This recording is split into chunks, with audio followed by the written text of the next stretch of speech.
Jason Phillips from Appraise, autoappraise.com, May 27, 2011. Doing a 1957 Chevy Bel Air convertible. Real nice looking turquoise and white combination. Original color presentation for the year. I left the deck lid open because the Continental kit weighs about 800 pounds. And I didn't want to have to fight that and grunt on video. But the trunk's been restored very nicely. I'm not going to lift that mat back up. It's all framed in, but you can see the pan's in real nice shape in here. No holes in our wheel tub that shouldn't be.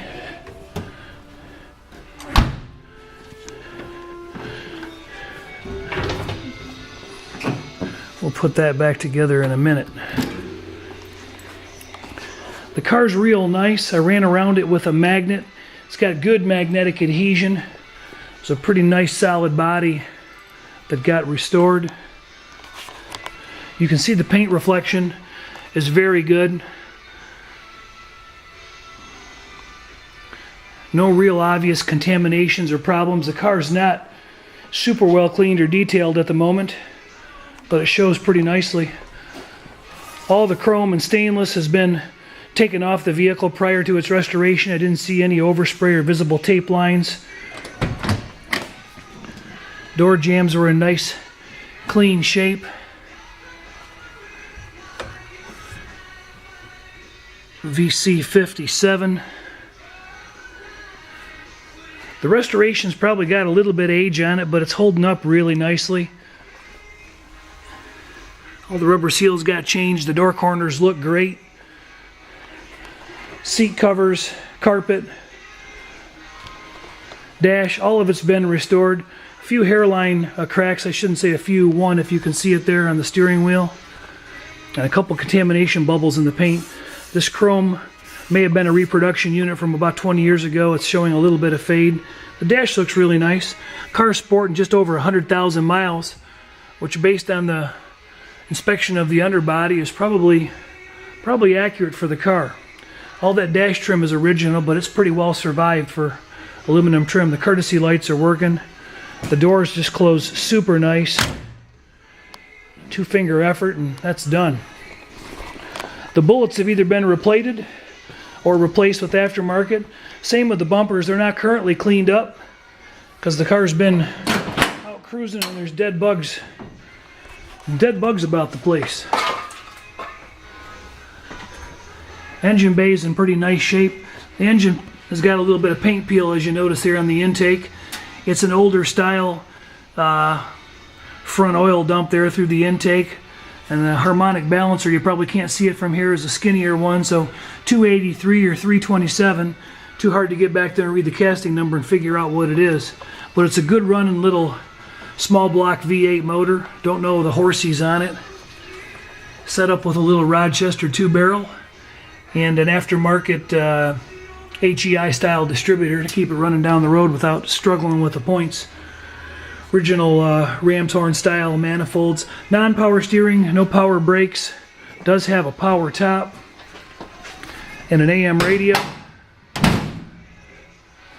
It's a nice older restoration that's holding up good. You'll notice that these 57 Chevys typically get bug chipped to death up here from road rash.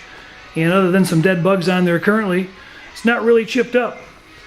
It's in good shape. I doubt this paint has too many miles. These spears all got replaced. Those are in really nice shape. I think those are about 450 bucks a set. So not a cheap component. I didn't run the top up during this inspection. You can see it's a little bit dirty, needs to be cleaned up. But the frame, you can tell, has been restored. The pads look newer. And I'll bet you the quality of the top probably, other than needing a cleanup, meets the quality of this car. It's got dual exhaust, 2¼ inch. Stock style mufflers. You can see the frame rail on these 57 Chevys has the correct X member in place. See the X member back there? And the reinforcement, this 3/8 inch plate steel, gets welded to the bottom of the rail all the way along the center. They did that to help add support and keep the car from flexing and bowing These cars commonly had a lot of flex issues in the cowls and in the door openings, and they still have a little bit of flex because of that. Up here you can see the floor panel supports are super solid. Nice solid interior rocker structure. You can't see it really good because it's kind of dark, but looking all the way down, the floor supports match each other. There's undercoating present. There's a patch actually right here. Somebody cut in and made a small repair in the floor pan, if you can see that, but not disastrous. It doesn't have the correct corrugation, so it was a piece of flat steel they used, but it's small enough that it probably won't oil can when you step on it. It's got the original old cast iron power glide in it, although that's just going to be difficult to show you in this poor lighting. But you can see it's no turbo 350, is it?